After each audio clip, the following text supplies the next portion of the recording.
Hi everybody, my name's Eric and I want to read you a story, one of my favorites. Lovable Lyle by Bernard Faber. Published by the Houghton Mifflin Company in Boston, copyright 1969, and it's dedicated to Gary. Everyone loved Lyle the crocodile. The Prim family with whom he lived loved him dearly, of course.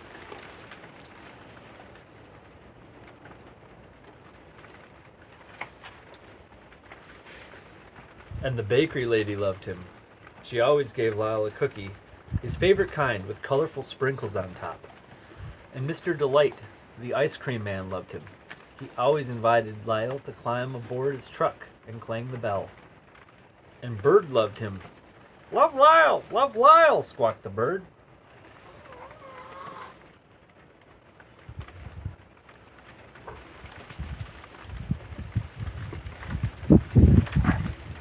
And the children loved him. They always called for Lyle to come out and play.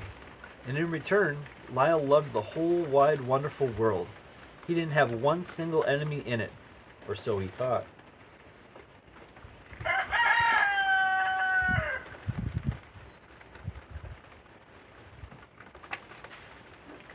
One day, quite mysteriously, a note addressed to Lyle was slipped under the door of the house on East 88th Street.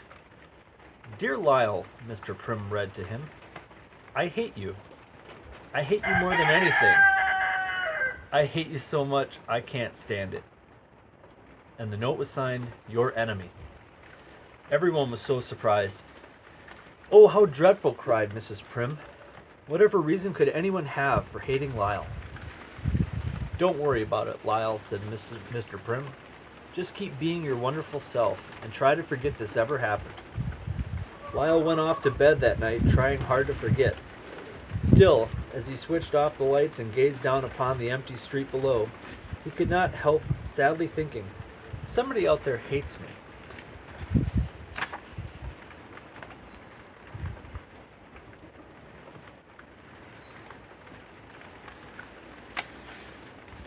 The next day, Lyle lost himself in play and managed to forget about the note, only to be reminded by a second one, delivered as mysteriously as the first.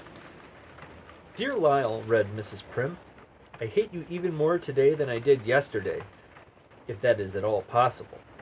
And again, the note was signed, Your Enemy. Oh, these horrible notes have just got to stop, Mrs. Prim cried out desperately. Lyle wanted the notes to stop too. He was so unhappy about them. There were days he just couldn't be coaxed out of the house. He began to wonder if he was growing ugly. So he practiced smiling.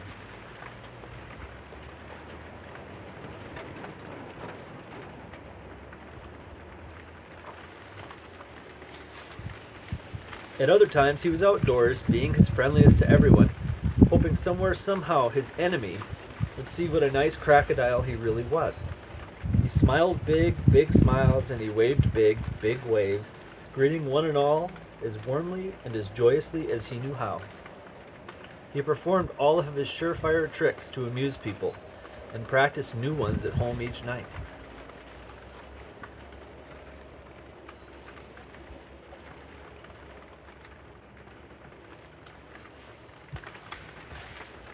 He was kind, helpful, and courteous. He held doors open for people loaded down with heavy packages. He offered his seat on crowded buses. He shared his umbrella. My, doesn't he have nice manners, one lady remarked. I've never seen anything like it, answered another.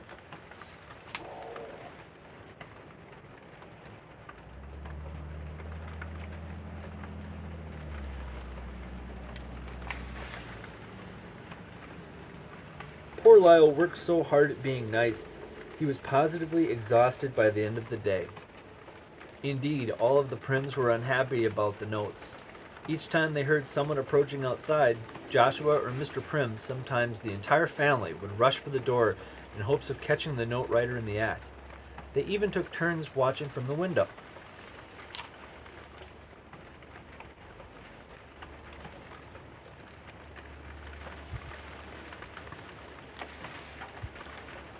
One afternoon, Mrs. Prim, Joshua, and Lyle came across the words, "Down with crocodiles," brazenly scrawled upon a fence near home. Mrs. Prim tried hopelessly to erase the nasty words with the tissue. "Well, Lyle," she said, as they made their way home, "it seems no matter how much we may think we want to, it isn't always possible to please everyone or to be liked by everyone." As they approached their house, they noticed the small figure of Clover Sue Hipple, the new girl in Joshua's class.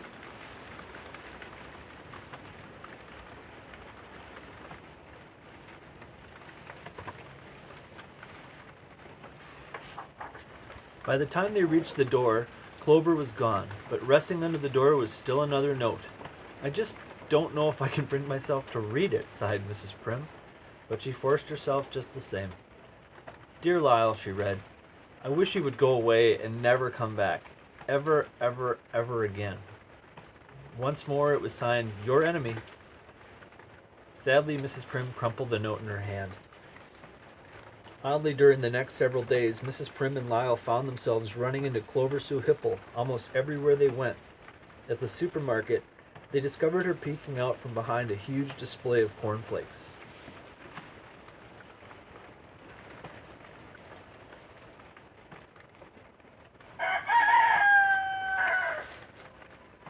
Another time, they caught a glimpse of her hiding behind a tree.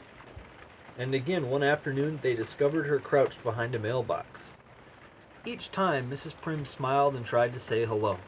And each time, Clover skittered off before she had a chance.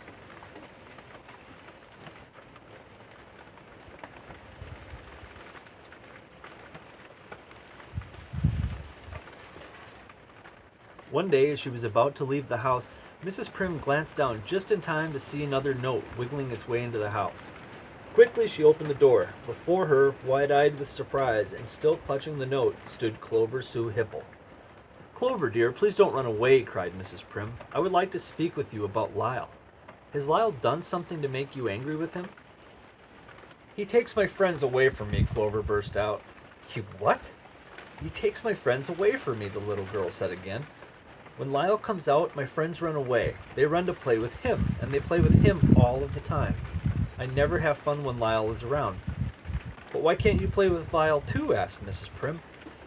"Because," answered Clover. "Because of what?" "Because I'm not allowed. My mother said I'm not allowed to play with crocodiles."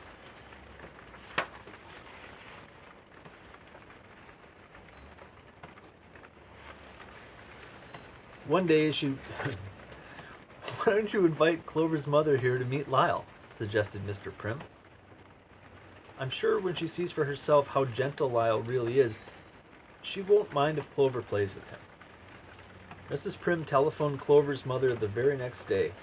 "Lyle and I want so much to meet you," she said. "Could you join us for tea tomorrow afternoon?" "I would be delighted," answered Mrs. Hipple. Mrs. Hipple made a note of the address, and all was cheerfully arranged.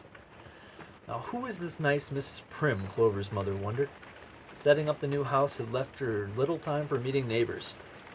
And who is Lyle? The only Lyle she knew of was that wretched Lyle the crocodile creature who lived with the most peculiar family somewhere nearby. Imagine, she clucked disapprovingly, a crocodile living among decent, respectable people. But this Lyle, he must be that nice Mrs. Prim's husband, she decided. Of course.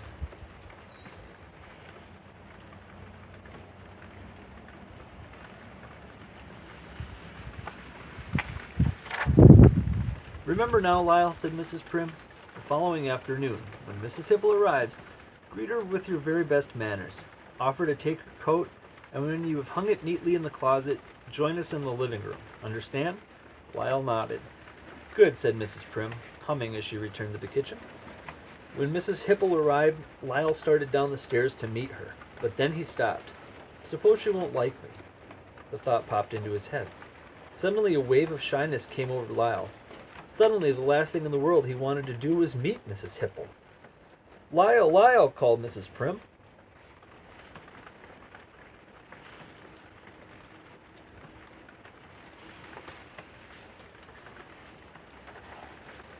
"Lyle, Lyle, where are you? We have company," Mrs. Prim called again as she led her guest into the living room.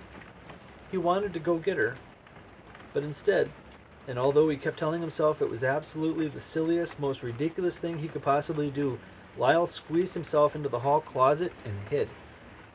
Mrs. Prim looked for him upstairs, and she looked for him downstairs. "I just can't imagine what has become of Lyle," he heard her exclaim.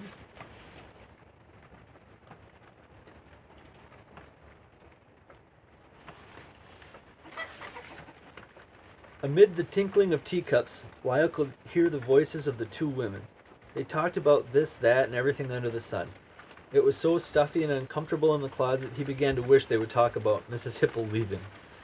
At long last, Lyle heard Mrs. Hipple say, "I must be going now," and Mrs. Prim say, "I'm so glad you came, and so sorry you missed Lyle, but I do hope you will be meeting him real soon." Then Lyle heard the handle of the closet door turn as Mrs. Prim said, "Here, let me get your coat."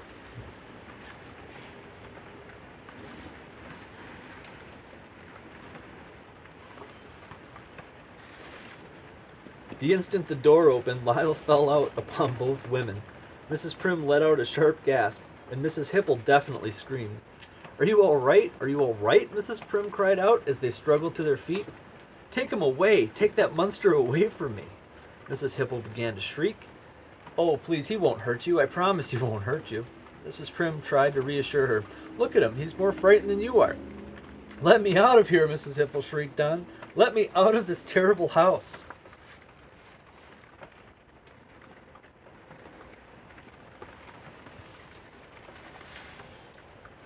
Mrs. Prim opened the doors as Mrs. Hipple, her hair and clothes all in a rumple, stumbled from the house. "If that crocodile ever so much as crosses my path, I'll have him arrested," she called back over her shoulder. "This is supposed to be a nice neighborhood, you know." "Poor Lyle," sighed Mrs. Prim that night. "Now he's afraid he's going to be arrested. We're just going to have to think of something to take his mind off his troubles."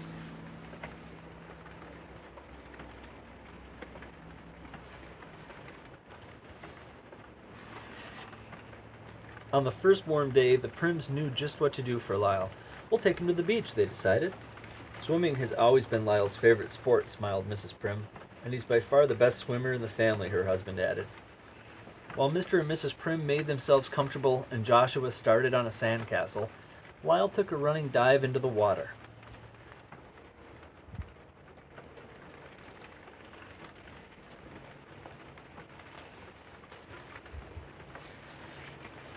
Lyle's water stunts delighted everyone close by.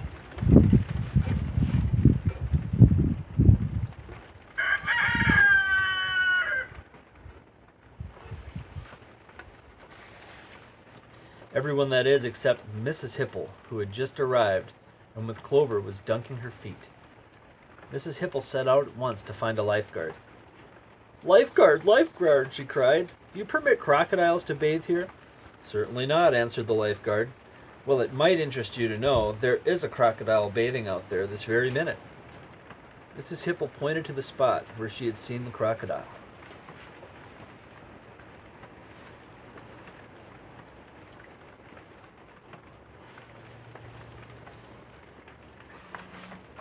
Suddenly, everyone on the beach was looking and pointing, but not at a crocodile. They were pointing to a little girl thrashing about helplessly in the water. "Clover! Clover!" cried Mrs. Hipple. "She's drowning!" The lifeguards immediately pushed off to the rescue, but Lyle raced to the scene before them. "There's a crocodile out there," someone gasped. "No, it's Lyle," called Mrs. Prim, standing nearby. "I mean, it's Lyle the crocodile."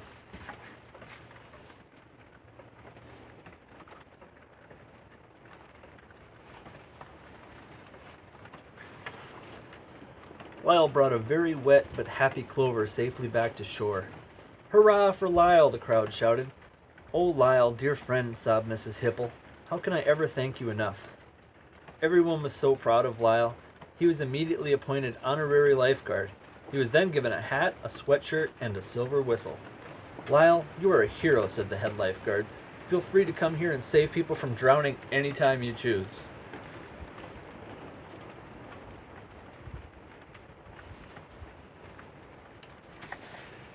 The next day, a note addressed to Lyle was found under the door of the house on East 88th Street.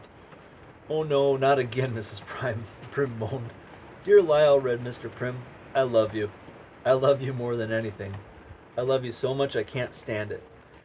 And the note was signed, Your friend for life, Clover Sue Hipple. P.S., Mr. Prim continued, May I play with you today? P.P.S. My mother said it's all right.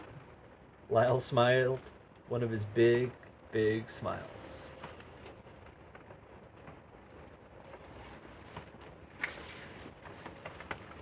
And that's all for today, folks.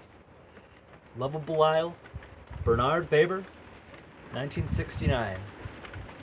Houghton Mifflin Press, Boston, Massachusetts. Have a good day.